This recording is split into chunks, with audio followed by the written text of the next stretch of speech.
Three faces in the expansion of Muslim groups, এটা তো আপনারা বুঝেছেন তাই না, যে কিভাবে মুসলিমদের শাসন শুরু হলো। তো লাস্ট ব্যাটল ছিল কোনটা? তারাইনের যুদ্ধ। তারাইনের যুদ্ধ এটা হয়েছিল কবে?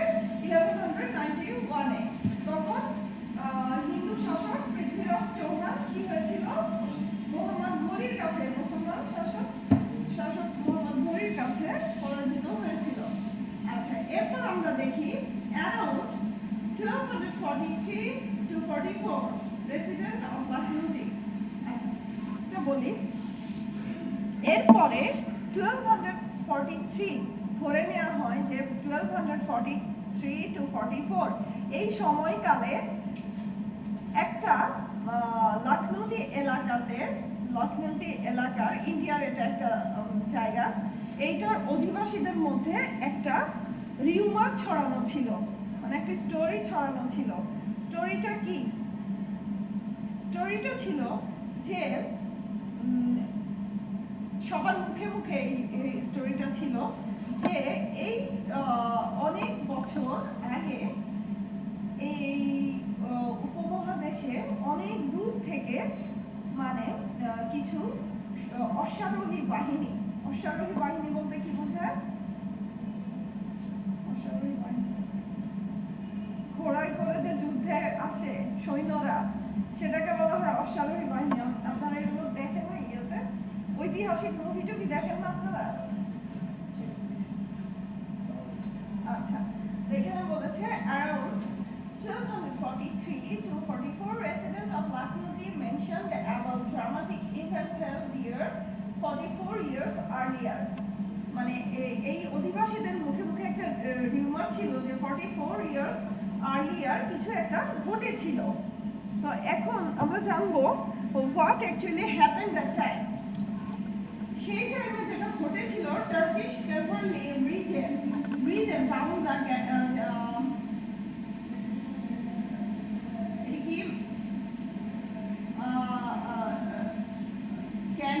playing in the direction of the Bengal Delta. Muhammad Baqir led the group.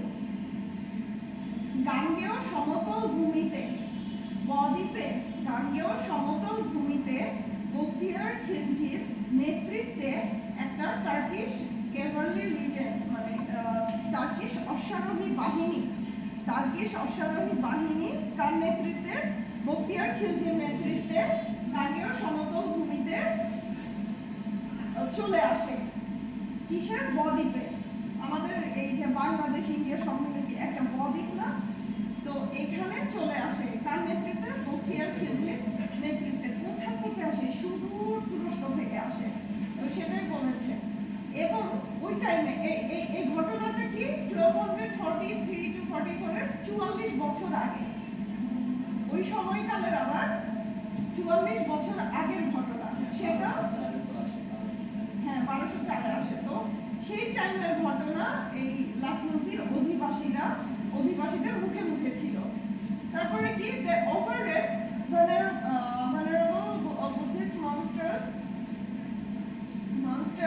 in Bihar before heading to the northwestern part of the delta which was ruled by Hindu monarch. মানে তখন কিছু ছোট ছোট বৌদ্ধ বিহার ছিল, তারা কি করে? সরাসরি সেই ছোট ছোট বৌদ্ধ বিহারে ঢুকে পড়ে এবং সেখানে যে হিন্দু শাসনকর্তা ছিল তাদেরকে পরাজিত করে। যেসব হিন্দু শাসনকর্তা দ্বারা শাসিত ছিল এই ছোট ছোট বৌদ্ধ বিহার, তাদেরকে কি করে? পরাজিত করে। এই ছোট ছোট বৌদ্ধ বিহার পরাজিত করতে করতে তারা সামনের দিকে আগাতে থাকে। ঠিক আছে, মানে আমি যদি প্রথম বাধা ওভারকাম না করি তাহলে আমি সামনে কিভাবে যাব? তো ওরা প্রথম সহজ পদ্ধতিটা নেয় যে ছোট ছোট জায়গাগুলো আমরা আগে দখলে নিয়ে আসি, তারপরে বড় জায়গায় আমরা যাব। তো যাই হোক, এরপরে তারা কি করে? সামনের দিকে এগোতে থাকে। mentioning themselves as horse dealers, they went inside the royal city of Nadia. তারা নিজেদেরকে হর্স ডিলার হিসাবে পরিচয় দেয় যে আমরা ঘোড়া ব্যবসায়ী। ঠিক আছে, তারপরে they went inside royal city of Nadia, রাজের মানে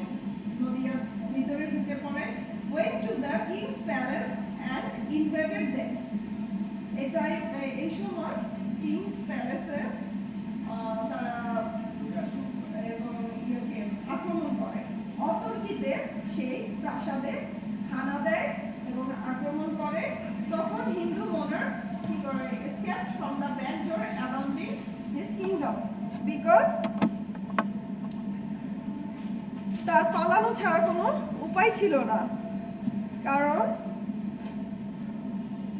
he could not save his kingdom, সে তার রাজ্যকে সেভ করতে পারছিল না। তখন সে কি করলো, he escaped from the back door of his palace. তো এভাবে শুরু হলো কি বখতিয়ার খিলজি। এটা কি শুরু হলো যে 1204 খ্রিস্টাব্দে বখতিয়ার খিলজির নেতৃত্বে টার্কিশ সৈন্যবাহিনী ধীরে ধীরে সামনের দিকে এগোতে এগোতে এই হিন্দু রাজাকে মানে কমপ্লিটলি পরাজিত করে এই নদিয়া রাজ্য জয় লাভ করে এবং নদিয়া রাজ্যের শাসন শুরু করে দিল। ঠিক আছে, এতটুকু বোঝা গিয়েছে না? এরপর আমরা দেখি, মানে আমরা কি কিন্তু করছি যে উপমহাদেশে মুসলিম রুলসের যে শুরুটা কিভাবে শাসন শুরু হলো এইটা শব্দ বলছি। This domination removal of power lasted over 5 centuries, during which most of Bengal was dominated by the rulers professing the Islamic faith. এই যে ক্ষমতার হস্তান্তর, এই ব্যাপারটা চলছিল কতদিন, 500 বছর। এই 500 বছরে সবচেয়ে বেশি আমাদেরকে কি করা হতো, যে ইসলামের শাসন প্রতিষ্ঠা করা হতো বা ইসলামিক শাসনের চর্চা করা হতো। Until 18th century, Muslim সাম্রাজ্য ruled over most of the Indian subcontinent. 18th century পর্যন্ত মুসলিম সাম্রাজ্য এই শাসন চলতে থাকে। Islam was established because people adapted it. Islam established খুব সহজেই হতে পারে হয়েছিল কারণ people এটাকে অ্যাডাপ্ট করেছিল। এরপর দেখা যায় 1947 British India was divided into two. এরপর এই শাসন চলার পরে আমরা একমাত্র 1947 ব্রিটিশ ইন্ডিয়া কি হয়, ডিভাইডেড হয়ে যায় দুইটা পার্টে, ইন্ডিয়া পাকিস্তান। তো on basis of the distribution of Hindu Muslim, যেখানে মুসলিম প্রায়োরিটি বেশি সেটা একটা পার্ট হয়, যেখানে মুসলমান প্রায়োরিটি বেশি সেটা একটা পার্ট হয়। তো পাকিস্তানকে আমাদের সাথে দেওয়া হয় এই পাঁচটা পাকিস্তান, এবং আর East Pakistan Muslim majority and West Bengal Muslim minority. আচ্ছা, এটা একটা ইন টোটাল সামারি দিয়েছে। এরপরে আমরা দেখি মুসলিম রুল ইন বেঙ্গল কিভাবে সেই 1203 থেকে শুরু করে 1757 পর্যন্ত মুঘল শাসন পর্যন্ত কিভাবে মুসলিমরা শাসন করেছে, এটার একটা নির্দিষ্ট সময়কাল ছিল, রুলার্স এন্ড পিরিয়ডস। এই টাইমগুলোতে অনেকগুলো শাসনকর্তার পরিবর্তন ঘটেছিল। তো আমরা এখন দেখবো যে কারা কারা শাসন করেছিল 1757, মানে মুঘল শাসন পর্যন্ত কারা কারা শাসন করেছিল। মুঘল শাসনের অবসান হয় কিসের মাধ্যমে? পানিপথের যুদ্ধের মাধ্যমে, ইংরেজদের সাথে 1757 সালে। পলাশির যুদ্ধের মাধ্যমে, তারপরে কি হয়, ইংরেজরা ক্ষমতা পেয়ে যায়। তারপরে ইংরেজরা 200 বছর শাসন করে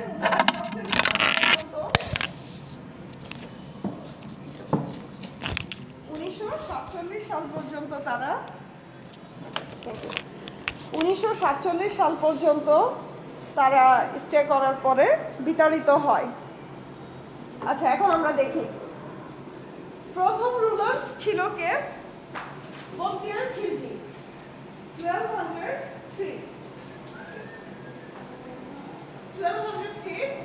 to 1227 খিলজি রুল শুরু হয়। তারপরে 1227 to 1341 দিল্লি রুল স্টার্ট হয়। আচ্ছা, আমরা একটু খিলজি রুলে চলে যাই। 1203 to 1227 খিলজি রুলের প্রথম শাসনকর্তা কে ছিলেন? মুহাম্মদ বখতিয়ার খিলজি। Turkish race. বলা হয় Bakhtiyar Khilji came from Turkey. তুরস্কের বংশধর ছিলেন। And his intention was to rule the whole subcontinent. ঠিক আছে, তার ইন্টেনশন ছিল যে এই নেশনকে রুল করার।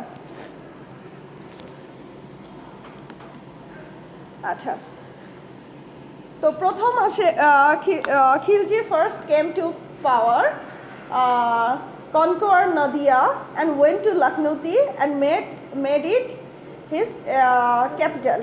মানে প্রথম আমরা দেখলাম যে নদিয়া রাজ্য জয় করলো অতর্কিতে হামলা করে, কিন্তু ওই টাইমে নদিয়া রাজ্যের সেই সময়কার যাকে পরাজিত করলো সেই শাসনকর্তা কে ছিল? সেই হিন্দু রাজা কে ছিল?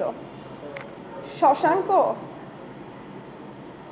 এটা আপনারা আমাকে নেক্সট ক্লাসে বলবেন যে বখতিয়ার খিলজি যে নদিয়া রাজ্য জয় করে সে সময়কার রাজা কে ছিল?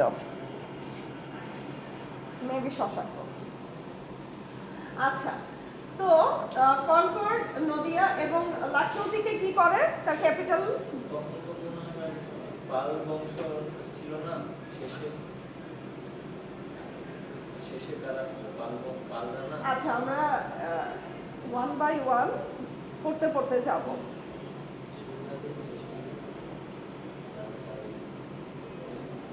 এটা আপনাদের একটা হোম টাস্ক থাকলো। নেক্সট ক্লাস কবে? ওয়েডনেসডে না? হ্যাঁ, ওয়েডনেসডে। যে নদিয়া রাজ্য যখন জয় করে কাকে, কোন রাজাকে পরাজিত করে? আচ্ছা, তারপরে কি বখতিয়ার খিলজি কতদিন, বেশি দিন মনে হয় রাজত্ব করতে পারে না, ডাইড ইন 1206। তাকে মেরে ফেলা হয়। His amir might have killed him Ali Mardan Khilji. মনে করা হয় তার আমির আলী মার্দান খিলজি তাকে মেরে ফেলেছে। এটা এখনো মানে পুরোপুরি হ্যাঁ ডিসাইডেড না বা শিওর না যে তাকে আসলে কে মেরে ফেলেছে, তবে এটা ধারণা করা হয় তার আমির আলী মার্দান খিলজি তাকে মেরে ফেলেছে। তো যুগে যুগে বিশ্বাসঘাতকতার মাধ্যমে এভাবে রাজ্য জয় হয়েছে। আবার রাজ্যের মানে ক্ষমতা লাভ করেছে মানুষ কিসের মাধ্যমে? এভাবে বিশ্বাসঘাতকতার মাধ্যমে একজন একজনকে মেরে ফেলেছে, তারপরে সেই ক্ষমতা লাভ করেছে। এই তো মোহাম্মদ শিরাম খিলজি টুক পাওয়ার। আচ্ছা, বখতিয়ার খিলজি মারা যাওয়ার পরে পাওয়ার কার কাছে চলে যায়? মোহাম্মদ শিরাম খিলজি টুক পাওয়ার, letter lost power and Husamuddin Khilji was put in charge but again lost to Ali Mardan Khilji. এগুলো একটু মনে রাখবেন, এগুলো একটু মনে রাখা ডিফিকাল্ট। তো প্রথমত বখতিয়ার খিলজি আলী মার্দান খিলজির হাতে নিহত হয়। Then Mohammad Shiran Khilji took the power. তারপরে he lost his power and Husamuddin Khilji was put in charge but again lost to Ali Mardan Khilji. Ali Mardan Khiljiর কাছে আবার তার পাওয়ার পরাজিত হয়। He was later killed. Again he was killed. Sultan Ghiyasuddin Aywa Khilji ruled. পরে সুলতান গিয়াসুদ্দিন, এটা বানানটা ভুল আছে, আমি গিয়াসুদ্দিন, ঠিক আছে? পরে সুলতান গিয়াসুদ্দিন খিলজি শাসন করা শুরু করে। তো প্রথমত কে? বখতিয়ার খিলজি শুরু করে, আলী মার্দান খিলজির হাতে নিহত হয়। তারপরে Sheeran Khilji took the power, then lost the power. Again Husamuddin Khilji was put in charge. Again he lost his power. Ali Mardan Khilji. তো এইগুলোর মধ্যে এই কনস্পাইরেসির মধ্যে মূল ভিলেন কে ছিল আমরা দেখতে পাচ্ছি? আলী মার্দান খিলজি। আচ্ছা, তারপরে last one, who was the last one? Sultan Giasuddin.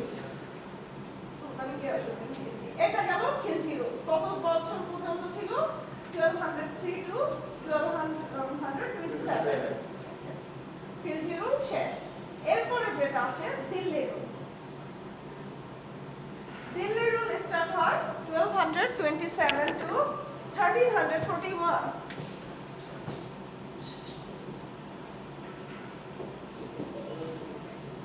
Delhi rule started from 1200 27 to 1341.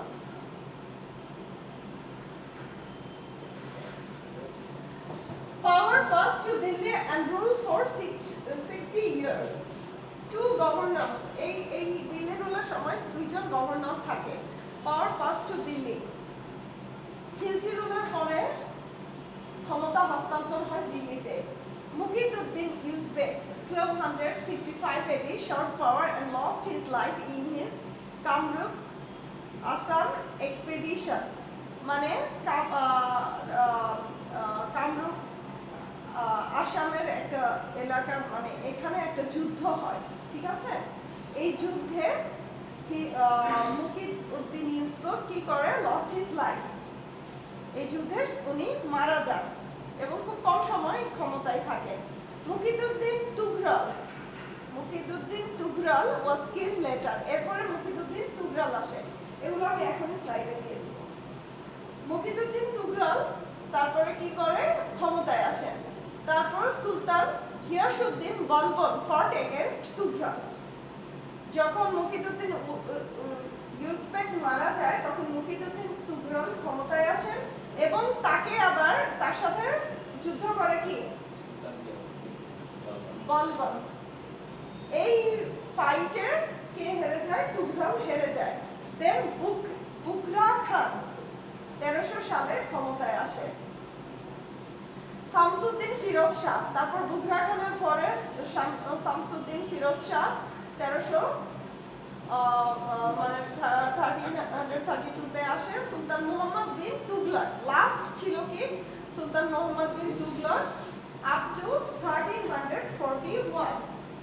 ঠিক আছে, এখানে কতগুলো শাসনকর্তা তাহলে আমরা দেখতে পাচ্ছি। মুকিদউদ্দিন ইউজবেক থেকে মুকিদউদ্দিন তুঘরাল, তারপরে বালবন, তারপরে Bughra Khan, Shamsuddin Firoz Shah and the last one is Sultan Muhammad bin Tughlaq. তুগলককে দিয়েই আমাদের দিল্লি রুল শেষ।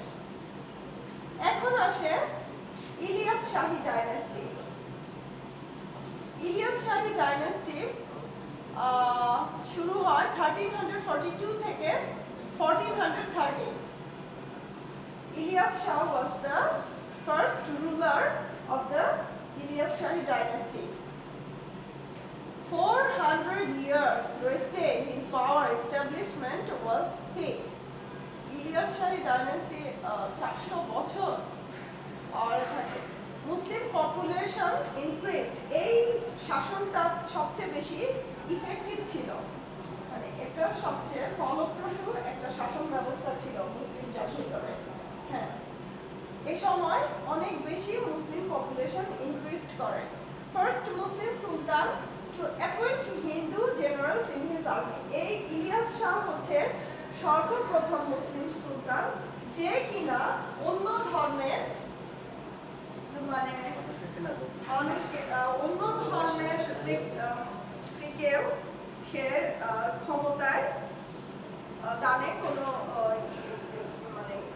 ডিসএগ্রি করে নাই, ঠিক আছে? এ পর্যন্ত যত মুসলমান শাসনকর্তা এসেছে তারা কি হিন্দুদেরকে ডমিনেট করে রাখতো, তাদেরকে পরাজিত করতো এবং হিন্দুদেরকে সেইভাবে দেখতো। কিন্তু ইনি একমাত্র মহানুভবতার পরিচয় দিয়েছে যে কিনা হিন্দু একজনকে জেনারেল পজিশনে অ্যাপয়েন্ট করেছিল। সে হচ্ছে কে, ইলিয়াস শাহ। ইলিয়াস শাহী ডাইনেস্টি, ইলিয়াস শাহ। ইলিয়াস শাহ ছিলেন, যদি এরকম কোয়েশ্চেন আসে, who was the Muslim sultan to appoint Hindu general, এটা আসতে পারে, তখন মাথায় রাখবেন ইলিয়াস শাহ। Died in 1357. ওকে, ইলিয়াস শাহ মারা গিয়েছে 1357 এ।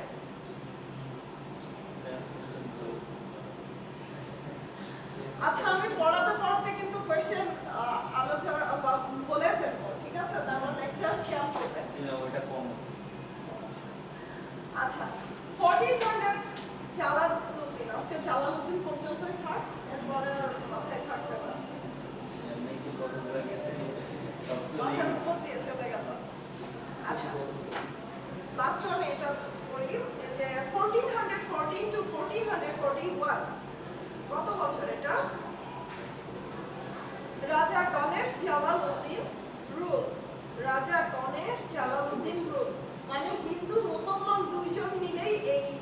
সময়কালে শাসন করেছিল। রাজা গণেশ জালালউদ্দিন রুল মানে ইলিয়াস শাহ তো রাজা গণেশকে অ্যাপয়েন্ট করে গিয়েছিল। আচ্ছা দেখি, রাজা গণেশ হিন্দু ইংলিশে জমিদার দিয়েছে। আচ্ছা, zamindar appointed in a high post in the military department. Raja killed Ghiyasuddin Azam Shah and placed. এখানে যে ঘটনাটা ঘটেছে সে তো মহানুভবতার পরিচয় দিয়ে হিন্দুকে জেনারেল হিসাবে দিয়ে গেল, কিন্তু সে কিন্তু অনেস্ট ছিল না। রাজা গণেশ কি অনেস্ট ছিল না। সে কি করলো? সে এই মুসলমান শাসকদের ভিতরে কনফ্লিক্ট সৃষ্টি করে ষড়যন্ত্র করে কি করলো? গিয়াসউদ্দিন আজম শাহকে মেরে ফেললো। মেরে ফেলার পর and placed Saifuddin Hamza Shah Azam Shah in throne। Giasuddin আজম শাহকে মেরে ফেলে তার সন সাইফুদ্দিন আজম শাহকে সিংহাসনে বসালো। Shihabuddin Bayezid Shah, slave of Hamza Shah, was the ruler and then overthrown. Hamza Shah কে ছিল? রাজা কে গিয়াসউদ্দিন আজম শাহ। হামজা শাহ কে ছিল? আজম শাহ না, Hamza Shah was the son of Giasuddin Azam Shah. Hamza Shah ছিল গিয়াসউদ্দিন আজম শাহ সন্তান, ছেলে সন্তান ছিল। তো শিহাবুদ্দিন বাইজিদ শাহ কি ছিল? সেই হামজা শাহ স্লেভ ছিল, চাকর ছিল। তো সে কি করলো? শিহাবুদ্দিন বাইজিদ শাহ হামজা শাহ মেরে ফেলে সে overthrow ruler and then overthrow মানে হামজা শাহকে পরাজিত করে সে সিংহাসনে বসলো। কি অবস্থা, তাই না?